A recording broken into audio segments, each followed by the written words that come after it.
So let's dive deeper on what Siddharth Maharaj says on effort or spiritual sadhana.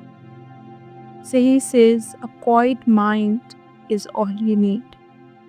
All else will happen rightly. And your mind is quiet. This is the crux. This is the main idea.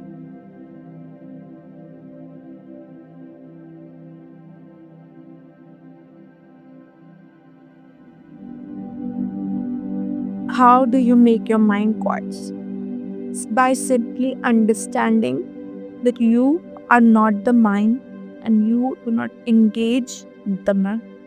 You are separate from. And how would you understand that? By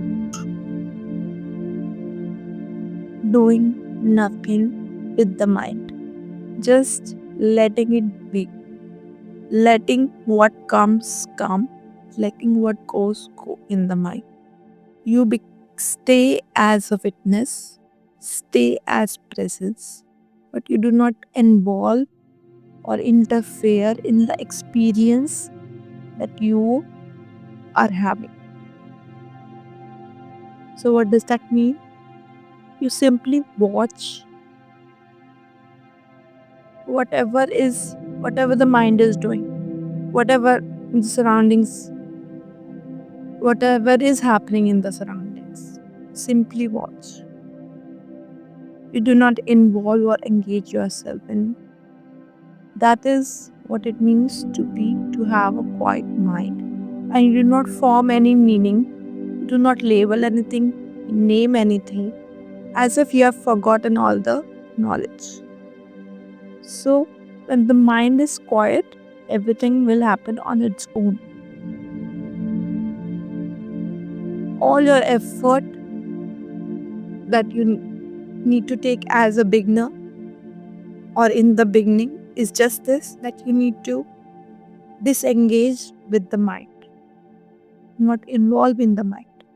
Mind says this is so and so. You just let it be. You don't react to the mind. This is good, this is bad, it has a lot of judgment, a lot of naming, and it creates meaning every second. You do not involve simply.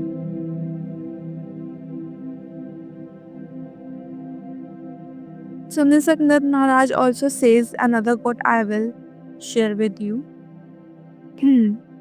When the mind is kept away from its preoccupations, it becomes quiet. If you do not disturb the quiet and stay in it, you find that it is permeated with light and love you have never known. Yet, you recognize it at once as your own nature. Once you have passed through this experience, you will never be the same man again.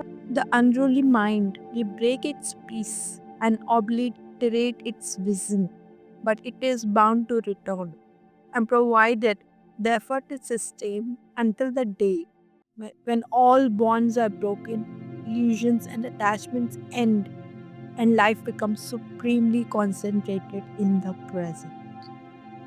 So, if you become present, that is also the way you can transcend the mind. So, first line says the mind is kept away from its preoccupations. That means whatever is engaged, whatever you are engaging with, you just simply drop it. Simply drop it. And then you will see all the beautiful things happening to you. Because the only mischief making entity is not doing its job. So, all that you need to remember is you need to develop or cultivate a quiet mind or become present.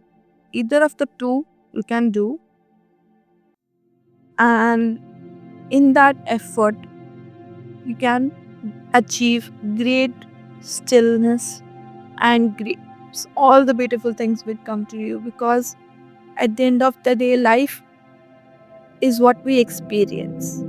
So if your experiencing tool is enhanced, become silent, becomes still, it becomes concentrated in the present, as Nisargadatta Maharaj says. So it will be,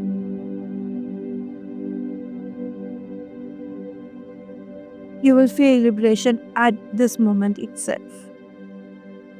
At that moment itself, when you will not engage with the mind. That's all the effort that is needed.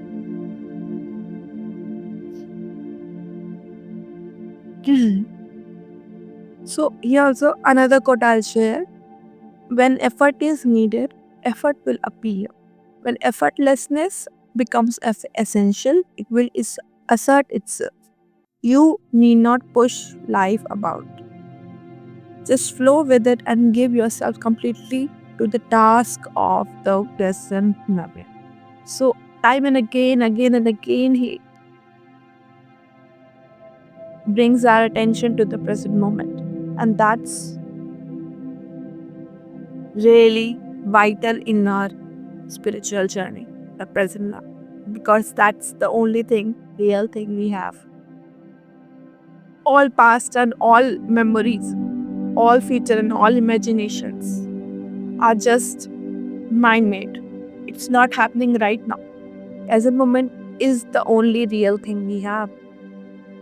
So he says, let effort come, let effortlessness also arise. You do not choose or pick one, and you let life flow as you become present completely and utterly. So with this, it's going to be a free flowing life, and you would definitely enjoy it.